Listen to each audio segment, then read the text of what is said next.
Hello दोस्तों, कैसे हैं आप सब। अग्रवाल एकेडमी क्लासेज में आपका स्वागत है। मैं हूं इनके सर। काफी दोस्तों के रिक्वेस्ट पे, कमेंट पे मैं लाया हूं पॉलिटिकल साइंस का सीरीज। काफी इंपॉर्टेंट चैप्टर है भारतीय संविधान। आज आप लोगों को भारतीय संविधान पढ़ाऊंगा और आपको काफी अच्छा लगेगा। आप किसी भी कंपटीशन का तैयारी करते हो या फिर स्टेट बोर्ड की तैयारी करते हो, सभी के लिए काफी इंपॉर्टेंट है। तो चलिए दोस्तों, शुरू करते हैं संविधान, भारतीय संविधान। सबसे पहले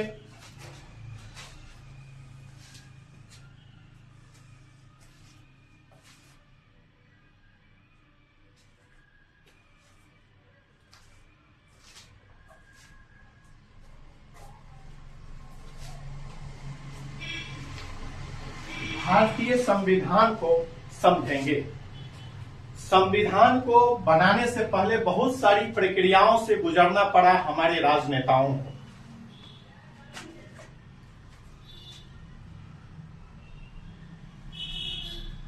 बात करते हैं संविधान सभा की।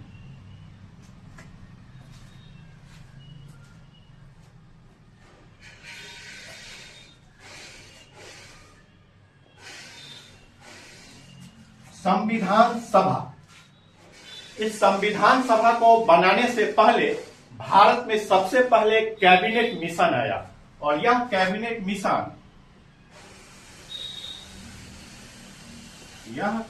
मिशन जुलाई 1946 में भारत में आया। जुलाई 1947 में भारत में आया और यह संविधान सभा हमारे संविधान को तैयार किया। अर्थात यह कैबिनेट मिशन जुलाई 1946 में आया और इसी कैबिनेट मिशन ने संविधान सभा का निर्माण किया, इसका गठन किया और यह संविधान सभा हमारे संविधान, भारतीय संविधान का रूपरेखा तैयार किया। अब हम बात करते हैं कि संविधान क्यों जरूरी था।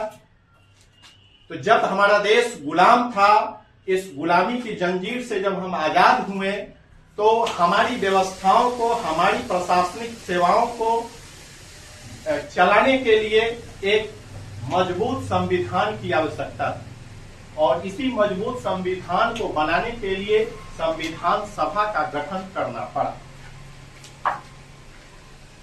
बात करें तो इस संविधान सभा में कुछ सदस्य होते हैं और उस समय इस संविधान सभा में कुल सदस्यों की संख्या, कुल सदस्य जो थे उस समय 389 सदस्य थे और इस 389 सदस्य में ब्रिटिश प्रांत से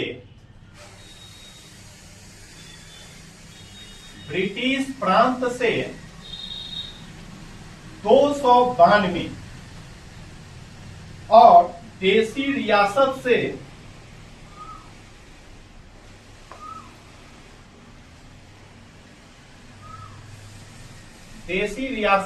93 और चीफ कमिश्नरी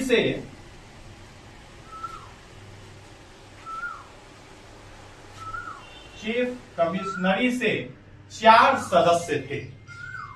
अर्थात उस समय पाकिस्तान का बंटवारा नहीं हुआ था, पाकिस्तान एक साथ ही था और वो पाकिस्तान के सदस्य भी मिलकर 389 सदस्य थे और उस 389 में ब्रिटिश प्रांत से 292 थे।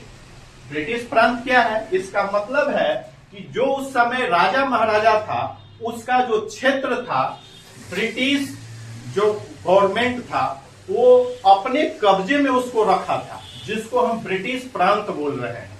तो ब्रिटिश प्रांत में 292 सदस्य थे और देसी रियासत मतलब अभी भी राजा का उसमें शासन हुआ करता था, वहां 93 सदस्य रखे गए और एक चीफ कमिश्नरी था अंग्रेजों का बनाया हुआ, उसके 4 सदस्य चुन करके आए। अब ये जो सदस्य होते हैं ये कैसे चुन के आते हैं? क्या इनका चुनाव होता है? नहीं, इनका चुनाव नहीं होता है। ये मनोनयन के आधार पर चुन के आते हैं। इनका सबसे पहले होता है मनोनयन।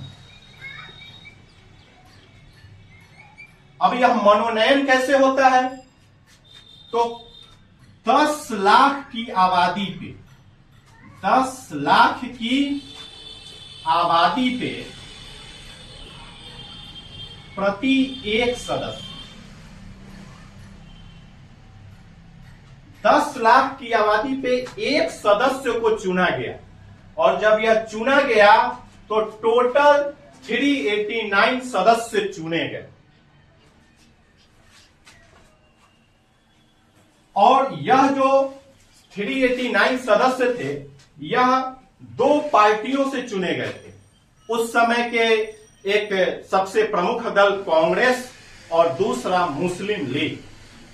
तो ये जो 2 पार्टी थी इसमें मुस्लिम लीग और कांग्रेस से सदस्यों को चुना गया, जिसमें 3 कोटि के सदस्य आए। पहला मुस्लिम समुदाय से चुने गए, पहला मुस्लिम समुदाय से, दूसरा सिख समुदाय से और तीसरा सामान्य कोटि से चुने गए।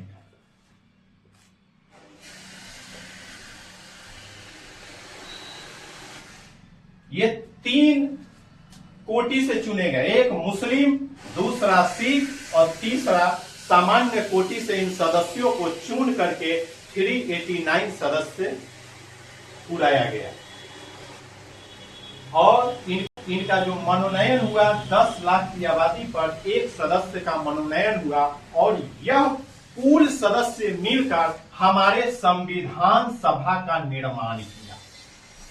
अब इस संविधान सभा पर जिम्मेवारी सौंपी गई कि हमारा जो संविधान है यह कैसे बनेगा।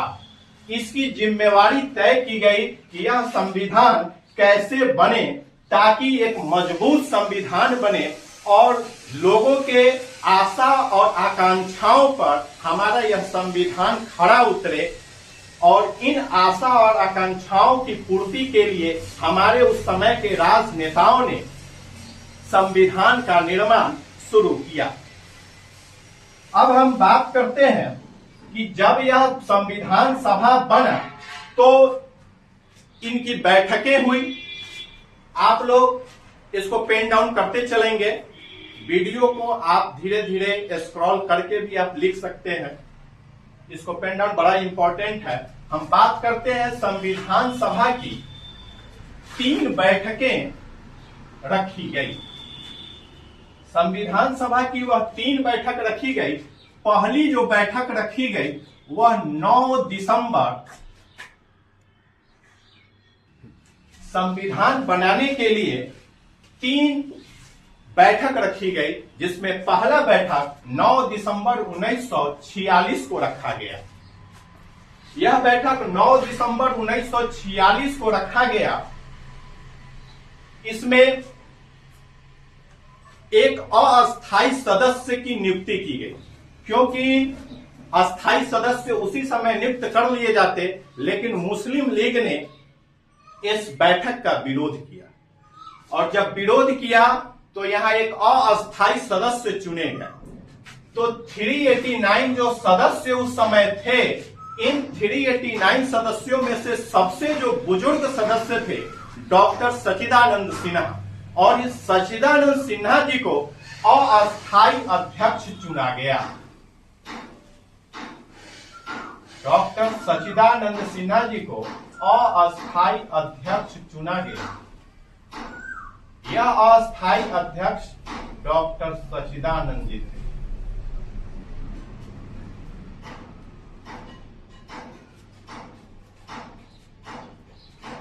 डॉक्टर सच्चिदानंद सिन्हा ये अस्थायी अध्यक्ष थे। पुनः संविधान सभा की दूसरी बैठक रखी गई। यह दूसरी बैठक 11 दिसंबर 1946 को रखी गई। और जब यह बैठक हुआ, इसी बैठक में अस्थाई अध्यक्ष की नियुक्ति हुई। और अस्थाई अध्यक्ष जो चुने गए, आप लोग जानते भी हैं कि भारत के प्रथम राष्ट्रपति भी बाद में बने थे, और वह थे डॉक्टर राजेंद्र प्रसाद। उनके नाम से सभी लोग वाकिफ होंगे।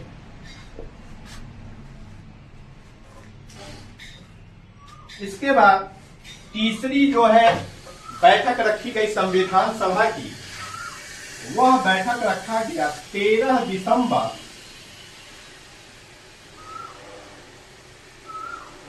1946 को। इस बैठक का बड़ा एक महत्व है। इस बैठक में अभी आप लोग पढ़ते होइएगा संविधान की प्रस्तावना। वही प्रस्तावना इस बैठक में, जिसको उद्देशिका के नाम से, उद्देश्य प्रस्ताव के नाम से जवाहरलाल नेहरू, हमारे प्रथम प्रधानमंत्री जवाहरलाल नेहरू ने उस उद्देश्य प्रस्ताव को रखा, इसी बैठक में रखा और पढ़ के सुनाया। इसकी जरूरत क्या थी? तो इसकी जरूरत थी कि हमारा संविधान कैसा बने, किन किन चीजों का उसमें समावेश हो, लोगों की आशा और आकांक्षाएं कैसी हैं, उन सभी आशा और आकांक्षाओं पर हमारा संविधान खरा उतरे और यह एक जनता में विश्वास पैदा कर सके कि यह संविधान जो है लोगों के हित के लिए है, लोगों के कल्याण के लिए है और देश को आगे बढ़ाने वाला है। इसी 13 दिसंबर 1946 को उद्देश्य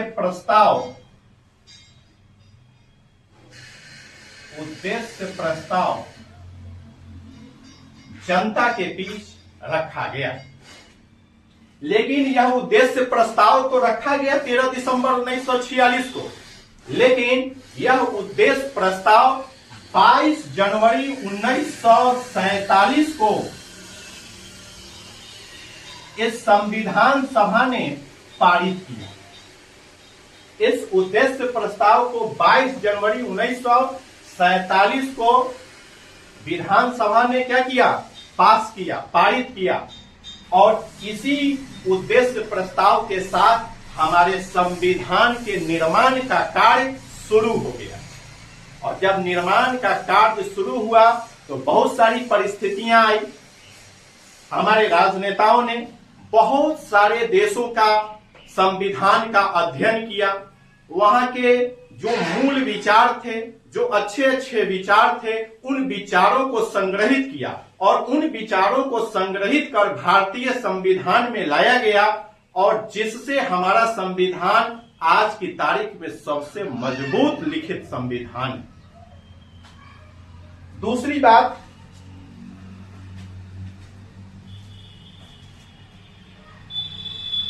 करें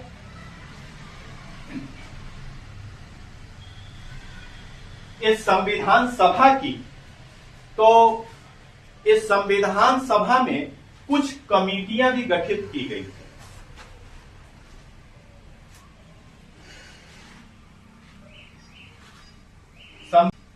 संविधान सभा में कुल 13 कमेटियां गठित की गई थी। कितनी कमेटियां? 13 कमेटियां, और सभी कमेटियां आपस में बहुत महत्वपूर्ण कमेटियां थी। जैसे प्रारूप समिति, जिसके अध्यक्ष डॉक्टर भीमराव अंबेडकर साहब थे, ऐसी ही कमेटियां 13 कमेटियां और समितियां बनी थी इस संविधान सभा में, जो संविधान के निर्माण के लिए उत्तरदायी थे। हम बात करें उन कमेटियों की, बात करें तो इस कमेटी में सबसे प्रमुख कमेटी प्रारूप समिति। कमेटी मतलब समिति, अंग्रेजी की भाषा है कमेटी। उसको आप समिति भी बोलेंगे, प्रारूप समिति।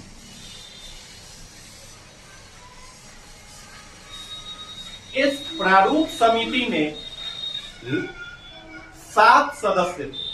ऐसे विधानसभा की ये भारतीय संविधान जो बना था संविधान सभा, उसमें 13 कमेटियां थी, लेकिन उन 13 कमेटी में जो एक प्रारूप समिति थी, इसमें 7 सदस्य थे। कितने सदस्य थे? 7 सदस्य थे। और इन 7 सदस्य का नेतृत्व डॉक्टर B.R. अम्बेडकर साहब कर रहे थे।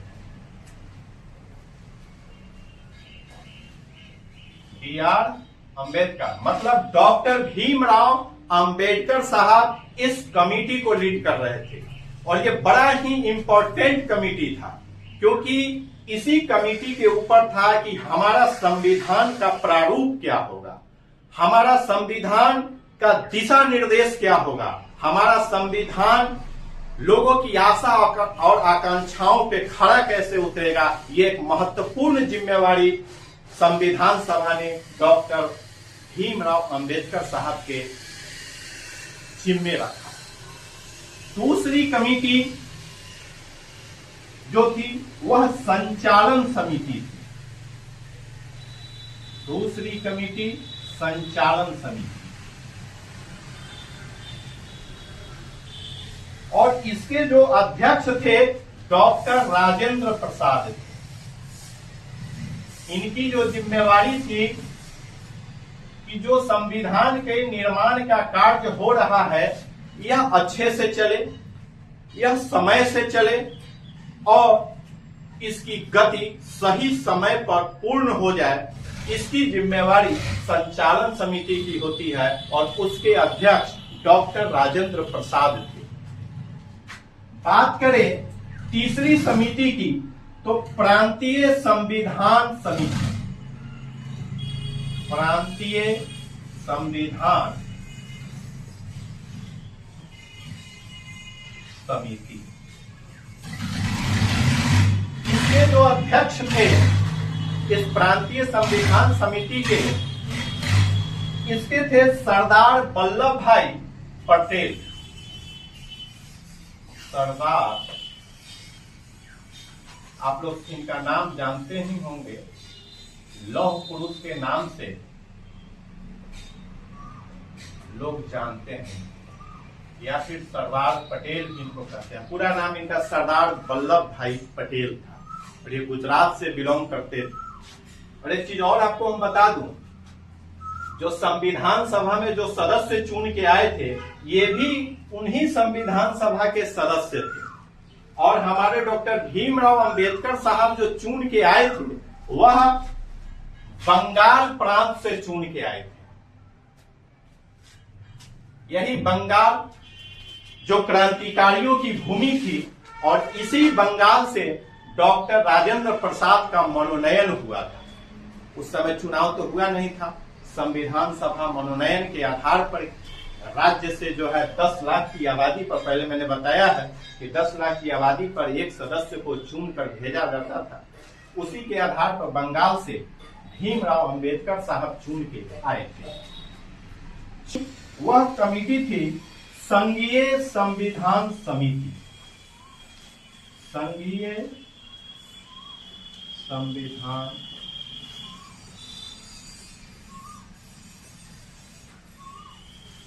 समिति,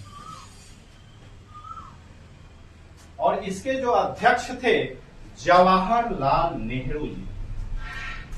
जवाहरलाल नेहरू, प्यार से इनको चाचा नेहरू भी कहते हैं। तो संघीय मतलब केंद्रीय संविधान समिति जो थी उसके जो अध्यक्ष थे प्रधानमंत्री ही होते हैं, तो जवाहरलाल नेहरू थे। और प्रांत समिति जो थी वह सरदार पटेल थे, क्योंकि सरदार पटेल के जिम्मे था कि जितने भी स्वतंत्र राजवाड़े हैं उन स्वतंत्र राजवाड़े को कैसे एक भारत श्रेष्ठ भारत में मिलाया जाए, और इस एक भारत और श्रेष्ठ भारत को मिलाने के लिए सरदार वल्लभ भाई पटेल को जिम्मा दिया गया।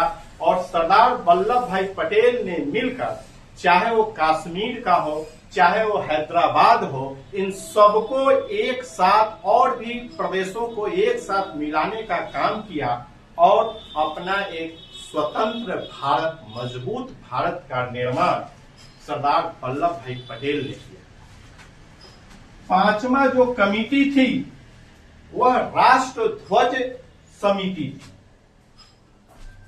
राष्ट्र ध्वज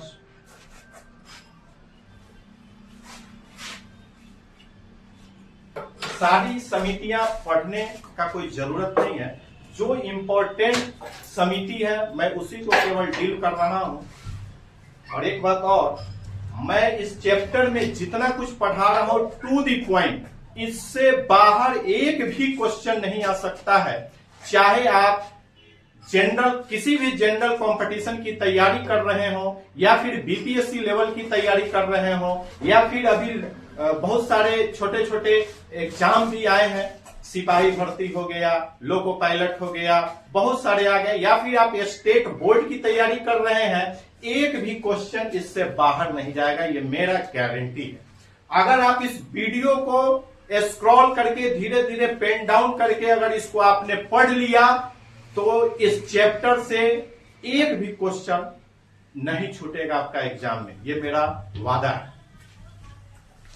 एक कमेटी थी राष्ट्र ध्वज समिति, और इसके भी जो अध्यक्ष थे डॉक्टर राजेंद्र प्रसाद जी थे। ये जो राष्ट्र ध्वज समिति थी, इसमें था कि इस देश का जो तिरंगा हो वह किस रूप का हो, उसकी लंबाई चौड़ाई क्या हो, उसके रंग क्या हो, उसका डिजाइन क्या हो, इन सभी पर चर्चाओं के लिए एक कमेटी बनाई गई, वह थी राष्ट्र ध्वज समिति, और इसके अध्यक्ष डॉक्टर राजेंद्र प्रसाद। और एक सबसे इंपॉर्टेंट जो समिति थी वह सलाहकारी समिति, सलाहकारी समिति,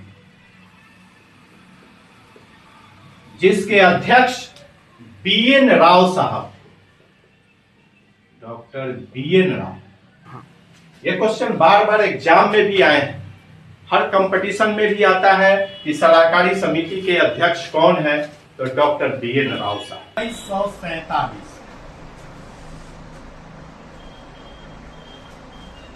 3 जून 1947 यह वह तारीख है जिस दिन भारत के, हिंदुस्तान के बंटवारे का घोषणा हुआ।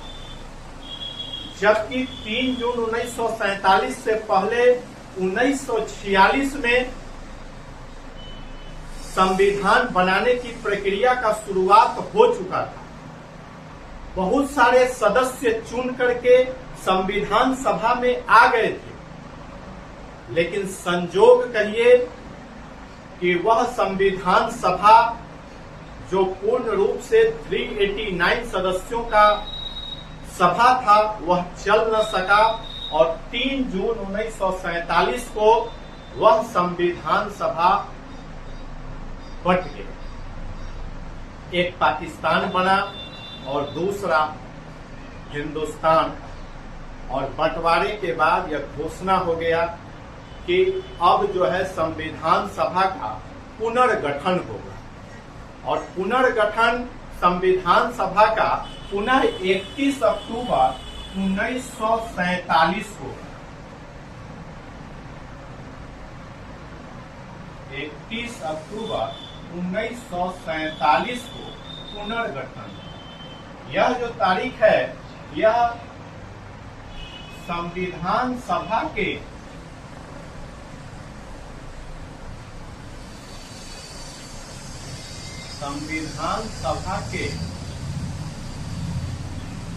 पुनर्गठन की तारीख, और यह 3 जून 1947 को क्या है कि यह संविधान सभा के बंटवारे का घोषणा हो गया। मतलब भारत के बंटवारे का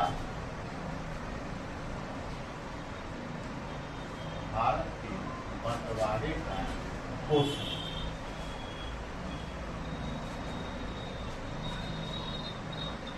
3 जून 1947 से पहले सब कुछ ठीक चल रहा था। सभी लोग, सभी कमिटियां अपने कामों में लगी हुई थी। सभी लोग संविधान के चर्चा में लगे हुए थे कि हमारा संविधान कैसा होगा, हमारा संविधान कैसा बनेगा, हमारा संविधान जनता के आशा और आकांक्षाओं को कैसे मूर्त रूप लेगा। सभी लोग इसमें लगे हुए। लेकिन वह तारीख 3 जून 1947 को भारत के बंटवारे का जब घोषणा हुआ तो जरूरी पड़ गया कि हमारे संविधान सभा का भी पुनर्गठन हो, क्योंकि पाकिस्तान के बहुत सारे सदस्य जो उधर के रजवाड़े थे, जो उधर के ब्रिटिश प्रांत थे, उधर के भी बहुत सारे सदस्य इस संविधान सभा में सदस्य के रूप में चुन करके आए थे। जब घोषणा हुआ तो पुनर्गठन की बारी आई और उस पुनर्गठन में संविधान सभा का पुनर्गठन 31 अक्टूबर 1947 को हो गया। यह 2 डेट बड़ा इंपॉर्टेंट है दोस्तों, आप इस दोनों डेट को याद रखेंगे। भारत के बंटवारे के घोषणा का डेट 3 जून 1947 और संविधान सभा के पुनर्गठन का डेट 31 अक्टूबर 1947। यह दोनों डेट हर एग्जाम में, कई पीसीएस एग्जाम में पूछा गया और यह बड़ा इंपॉर्टेंट यहाँ से क्वेश्चन भी बनता है।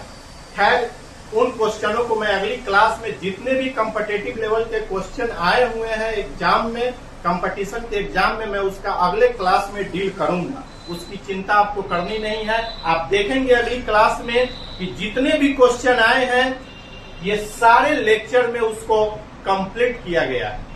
कोई भी आपका क्वेश्चन नहीं छूटेगा, एक भी क्वेश्चन नहीं छूटेगा, सभी इस लेक्चर में समाहित किए गए। जब पुनर्गठन हुआ तो उस पुनर्गठन में कुल 389 तो पहले थे। यह जो संख्या मैंने पिछली क्लास में बताया था कि 389 का जो यह आंकड़ा था, यह संविधान के भारत के बंटवारे से पहले का यह डिजिट है 389। जब घोषणा हो गया और पुनर्गठन की बारी आई तो उस समय पाकिस्तान के क्षेत्र के सदस्यों को छोड़ करके शेष सदस्य हमारे पास 299 बच गए। 299 सदस्य बच गए जो केवल भारत के सदस्य थे। भारत के विभिन्न राज्यों से मनोनयन होकर के जो विधानसभा में, संविधान सभा में पहुंचा, यह 299 सदस्य। और इस 299 सदस्य में, इस 299 सदस्य में 229 सदस्य प्रांतीय सभा से, 229 जो सदस्य थे और 71 यह देसी रजवाड़े थे। देसी, यह जो 70 सदस्य थे यह देसी रजवाड़े से, देसी रियासत से चुन करके आए हुए। और यह जो 229 सदस्य थे ये प्रांतीय सदस्य,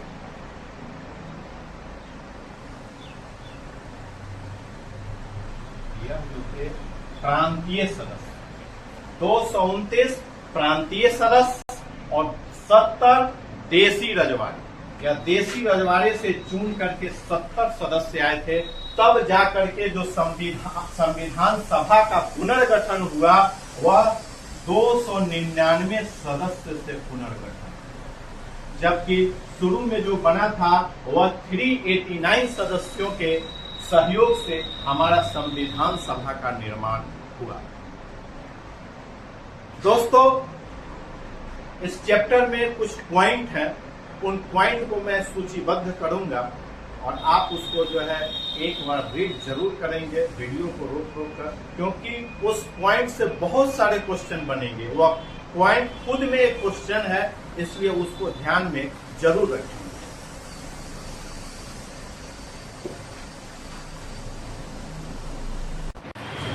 दोस्तों, कुछ पॉइंट हमने बोर्ड पे लिखा है और यह पॉइंट अपने आप में क्वेश्चन है। मैंने लिखा है संविधान निर्माण में कितना समय लगा। जब संविधान सभा का पुनर्गठन हुआ उसके बाद इस संविधान को बनाने में काफी वक्त लगा। सभी लोग अपने अपने कार्य में लगे हुए थे, अपने अपने कार्य क्षेत्र में लगे हुए थे।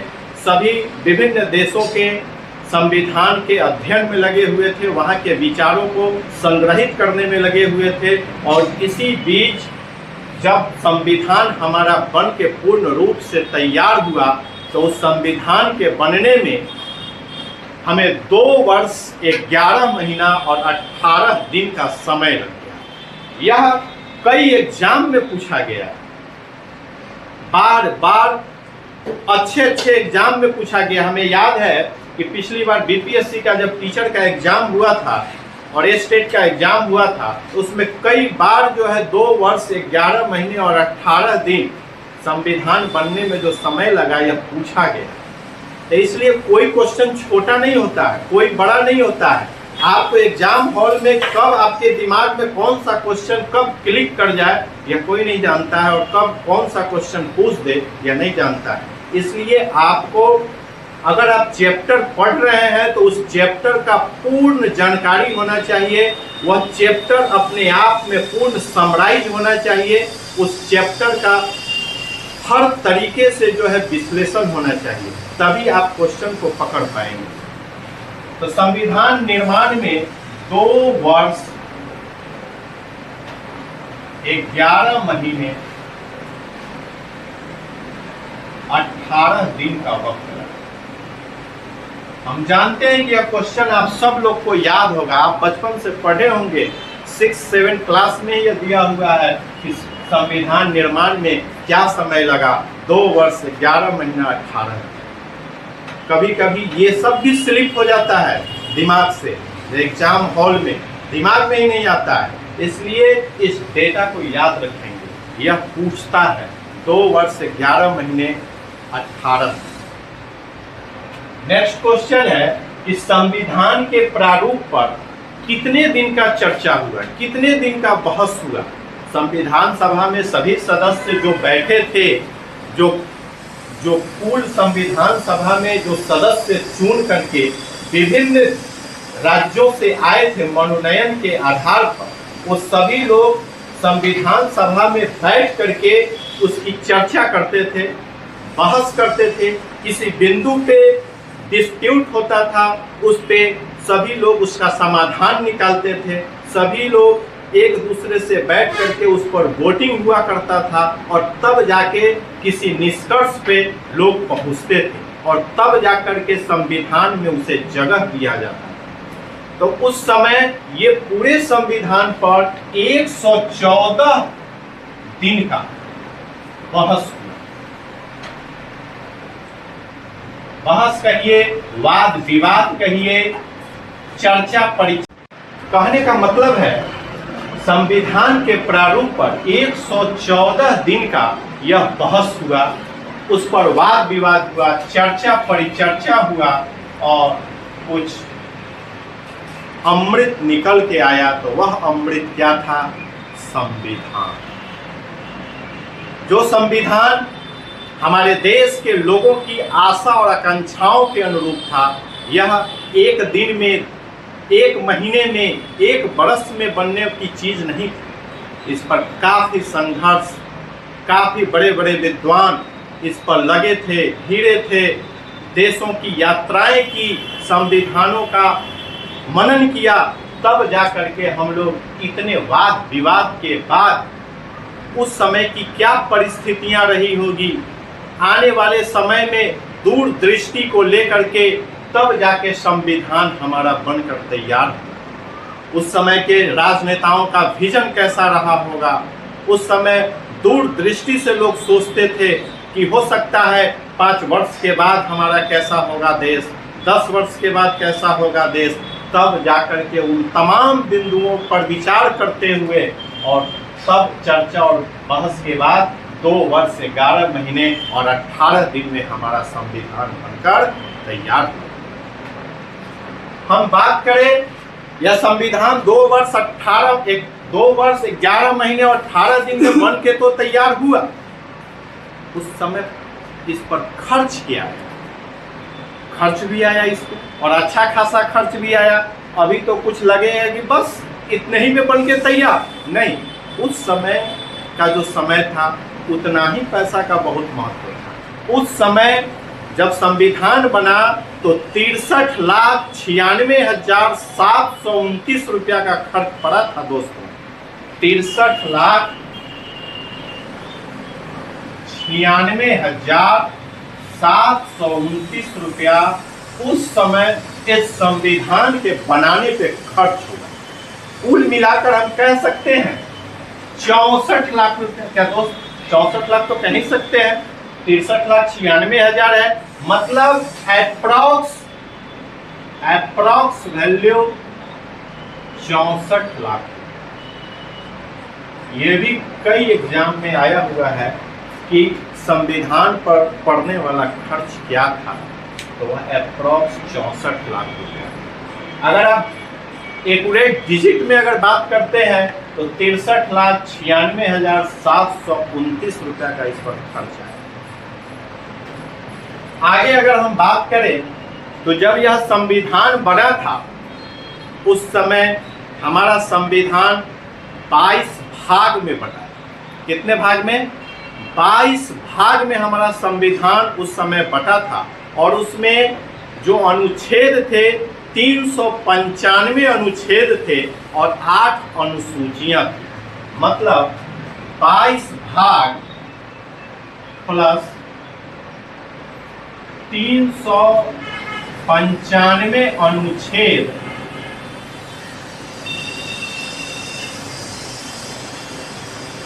और 8 अनुसूचियां।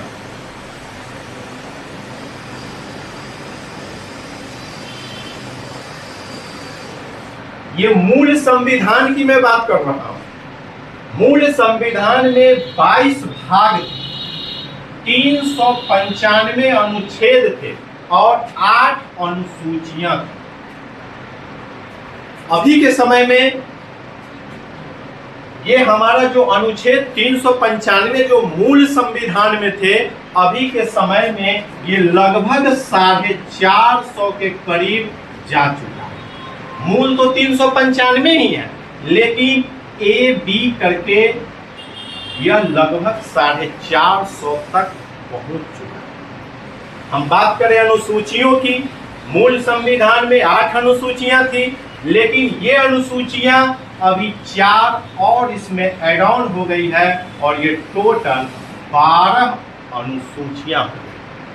आज की तारीख में अगर हम बात करें तो 22 भाग, 395 अनुच्छेद और 12 अनुसूचियां वर्तमान समय में हमारे संविधान में सम्मिलित किए गए।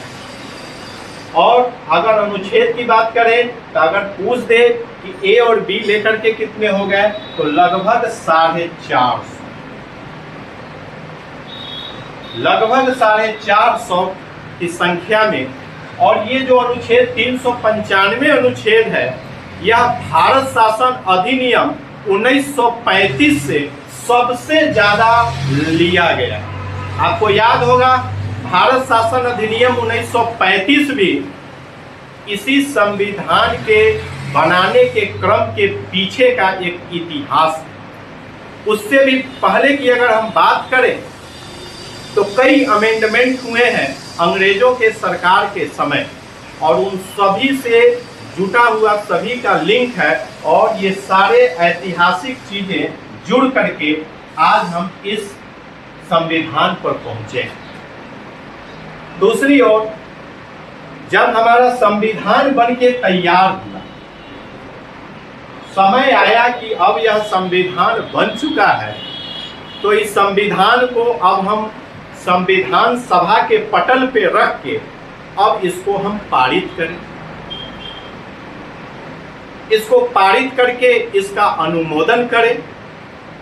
तो जब यह पारित हुआ उस समय हमारे सदस्य तो 299 थे, लेकिन 284 सदस्यों की उपस्थिति में 284 सदस्यों की उपस्थिति में इस संविधान को पारित किया गया, अनुमोदन किया गया। जब हमारा संविधान 284 सदस्यों ने हस्ताक्षर करके पूर्ण रूप से पारित कर दिया, हमारा संविधान तो बन गया। अब बारी थी इस संविधान को लागू करने की। दोस्तों, जब यह हमारा संविधान बनकर तैयार हुआ तो वह कौन सा तारीख था जिस दिन उस संविधान को संविधान सभा के पटल पर रखा गया, यह भी पूछता है। तो वह तारीख था 26 नवंबर 1949। यह वह तारीख है जिस दिन उस संविधान को इस पटल पे रख के सभी सदस्यों ने ध्वनि मत से उस संविधान को पारित कर दिया, 26 नवंबर 1949 को। और इसी दिन सभी लोगों ने निर्णय लिया, एक महत्वपूर्ण निर्णय लिया कि इसी दिन हम संविधान दिवस भी मनाएंगे। अर्थात कहने का मतलब ये हुआ कि 26 नवंबर को संविधान दिवस भी मनाया जाता है। क्वेश्चन आता है कि किस तारीख को संविधान दिवस मनाया जाता है, तो वह तारीख है 26 नवंबर। और जब यह संविधान पास हो गया, पारित हो गया, तो इसके कुछ तथ्य तो उसी समय लागू हो गए, लेकिन बहुत सारे इसके जो है तथ्य जो है 26 जनवरी 1950 को लागू हुए। 26 जनवरी 1950 को यह पूर्णतः लागू हो गया, यह पूर्णतः लागू हो। इस दिन हमारा संविधान पूरे देश के सभी कोने में यह लागू हो गया 26 जनवरी 1950 को। लेकिन देखिए, दो चीजें, एक चीज पारित होना और दूसरी चीज लागू होना। कभी कभी एग्जाम में कंफ्यूज हो जाते हैं लोग, पारित कब हुआ, लागू कब हुआ, दोनों एक ही डेट को मैच कर देते हैं। वो उनको लगता है कि 26 जनवरी ही पारित है और 26 जनवरी ही लागू है। नहीं, यहाँ कंफ्यूजन है। हमारा पारित तो हुआ 26 नवंबर को, लेकिन लागू हुआ 26 जनवरी को। ये भी आप क्वेश्चन पूछ सकते हैं कि सर, जब हमारा यह संविधान पारित हो गया तो उसी समय लागू भी क्यों नहीं कर दिया गया? तो नहीं, उसके पीछे की एक कहानी है कि हम लोगों ने जवाहरलाल नेहरू के नेतृत्व में रावी नदी के किनारे इसी 26 जनवरी 1930 को हम लोगों ने स्वतंत्रता दिवस मनाया था और स्वतंत्र भारत की एक कल्पना की थी। जब हम लोग 26 जनवरी 1930 को स्वतंत्रता दिवस मनाए थे तो हम लोगों का एक विचार हुआ कि नहीं, क्यों नहीं, जब हमारा संविधान बनकर तैयार हुआ तो कुछ दिन ब्रेक देने के बाद इसी डेट को हम इसे पूर्णतः पूरे देश में लागू कर दें। तो इसीलिए 26 जनवरी 1950 को यह पूर्णतः पूरे देश में लागू कर दिया गया। लेकिन पारित 26 नवंबर को ही हो चुका था और इसी दिन हम लोग संविधान दिवस के रूप में भी मनाते हैं। अब बात आई राष्ट्रीय ध्वज की। हर देश का एक अपना राष्ट्रीय ध्वज होता है, राष्ट्रीय सम्मान होता है, राष्ट्रीय प्रतीक होता है। तो हम लोगों ने अपने राष्ट्रीय ध्वज के रूप में तिरंगा को स्वीकार किया। इस तिरंगा को हमने कब अपनाया, ये भी क्वेश्चन आता है। इस तिरंगे को हमने कब अपना मूर्त रूप दिया और संविधान सभा ने कब इसको स्वीकार किया? तो यह डेट था 22 जुलाई 1947। इस 22 जुलाई 1947 को इस राष्ट्रीय ध्वज के रूप में तिरंगा को अपनाया गया और उसी दिन से हमारा राष्ट्रीय ध्वज तिरंगा माना गया।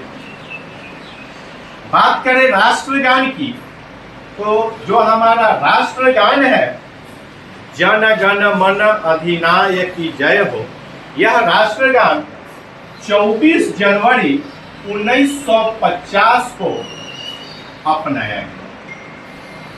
ध्यान रखेंगे, हमारा राष्ट्रीय ध्वज 1947 में ही अंगीकृत हो गया था, लेकिन राष्ट्रगान 1950 में स्वीकार हुआ। 24 जनवरी 1950 को हमारा राष्ट्रगान स्वीकार हुआ। जब राष्ट्रगान स्वीकार हुआ तो इसके साथ साथ एक राष्ट्रीय गीत भी होता है, और उस राष्ट्रीय गीत को भी 2 दिन के बाद, ज़्यादा नहीं, 2 दिन के बाद 26 जनवरी 1950 को राष्ट्रीय गीत भी अपना, और उसी दिन से हमारे 2 एंथम, राष्ट्रगान और राष्ट्रीय गीत, ये राष्ट्र के प्रतीक के रूप में, राष्ट्र के सम्मान के रूप में इसे अपनाया गया।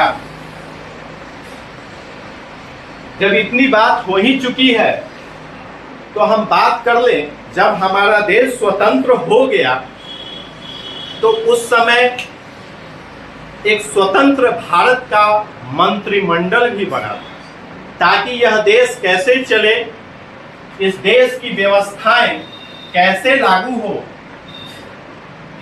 कौन प्रधानमंत्री बनेगा, कौन गृह मंत्री बनेगा, कौन रेल मंत्री बनेगा, इस पर भी चर्चा हम कर ही देते हैं, क्योंकि यहां से भी क्वेश्चन काफी बनते हैं। बात करें, जब प्रधानमंत्री, आप तो जानते ही हैं कि स्वतंत्र भारत के प्रथम प्रधानमंत्री जवाहरलाल नेहरू जी को बनाया गया था। गृह मंत्री की हम बात करें तो सरदार पटेल जी गृह मंत्री के रूप में कौन बने? तो उस समय स्वतंत्र, क्वेश्चन आएगा कि गृह मंत्री, स्वतंत्र भारत के प्रथम गृह मंत्री कौन? तो आप वहां लिखेंगे सरदार पटेल। पूरा नाम हम पता ही है आपको, सरदार वल्लभ भाई पटेल, जिनको लौह पुरुष के नाम से भी जानते हैं, सरदार वल्लभ भाई पटेल को। दूसरी ओर शिक्षा मंत्री की बात करें, शिक्षा मंत्री, स्वतंत्र भारत के प्रथम शिक्षा मंत्री, तो ये थे मौलाना अब्दुल कलाम आजाद। अब्दुल कलाम आजाद साहब, ये स्वतंत्र भारत के प्रथम शिक्षा मंत्री ये बनाए गए थे उस समय। रेल मंत्री की बात करें, रेल मंत्री की बड़ा चर्चा होता है, और इसका बजट भी उस समय अलग बनाया गया था, क्योंकि रेल मंत्री एक बहुत बड़ा विभाग है और उस मंत्रालय के मंत्री होना ये बड़ा गर्व का विषय है।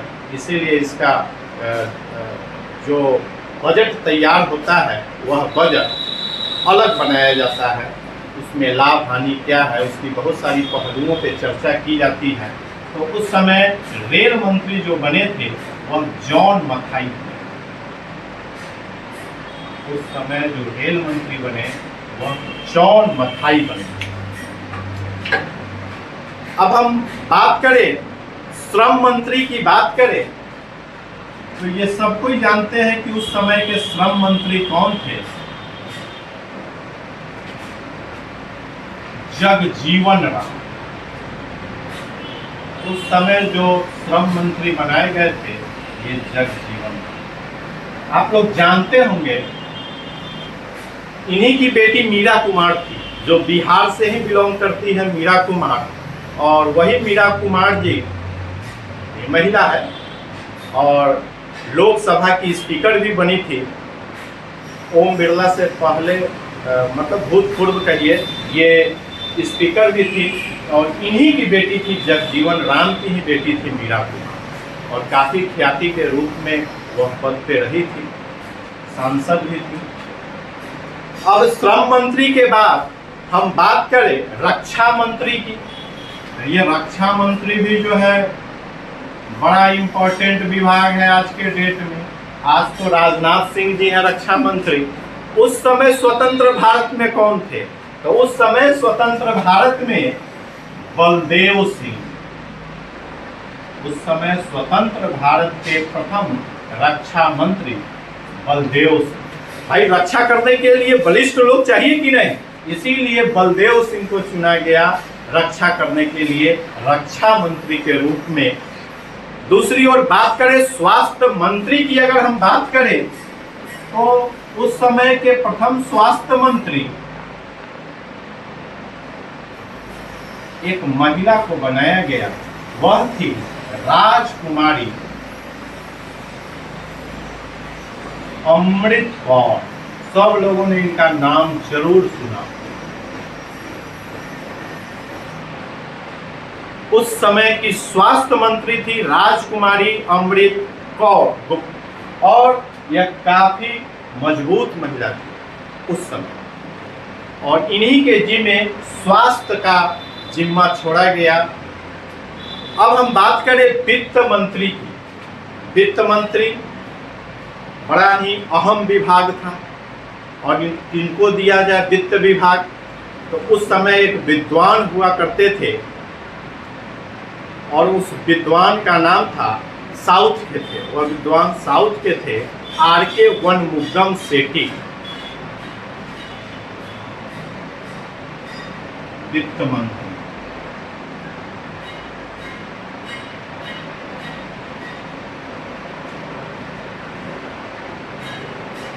आर.के. वनमुगम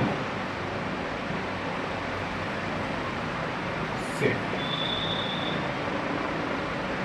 और इन्हीं को उस समय वित्त मंत्री का जिम्मा दिया गया। आर.के. षणमुगम रेड्डी को, ये साउथ के थे और इन्हीं के जिम्मे। और ये जितने भी प्रथम बने स्वतंत्र भारत में, ये काफ़ी इम्पोर्टेंट है। कहीं ना कहीं किसी न किसी एग्जाम में यह जरूर टकरा जाता है, इसलिए दोस्तों इसको पेन डाउन जरूर करेंगे। वीडियो को धीरे धीरे स्क्रॉल करके रोक करके आप एक छोटा सा नोट्स जरूर बना लें। इससे क्या होगा कि जितने भी पॉइंट है एग्जाम में पूछे हुए, सबको एक जगह छोटा सा नोट्स कर लेंगे। एग्जाम के समय आप जल्दी से उसको आधे घंटे में रिवीजन कर सकते हैं।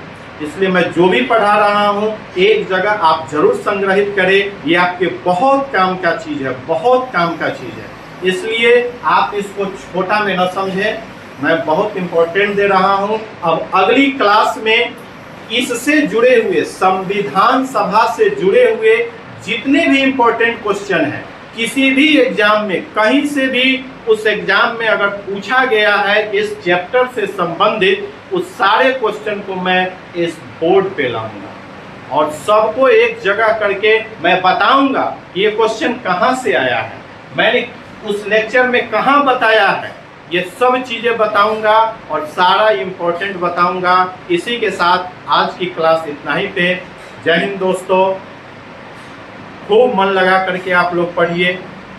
हम प्रयास करेंगे जल्दी से जल्दी वीडियो लाएं, पॉलिटिकल साइंस का एक सीरीज बना करके जल्द से जल्द जितने भी वीडियो हैं हम आपके सामने रखें, क्योंकि बहुत सारे एग्जाम, अभी लोको पायलट भी आ चुका है, अभी TRE 4 का भी जो है आना है, बहुत सारे एग्जाम हैं आ रहे हैं। हम सभी को मद्देनजर रख करके ये वीडियो बना रहे हैं। आप ज़रूर इसको देखेंगे, ये आपको बहुत फ़ायदा करेगा। दोस्तों आपको ये वीडियो अच्छा लगे तो लाइक करें, कमेंट करें, शेयर करें और सब्सक्राइब करें। बाय दोस्तों।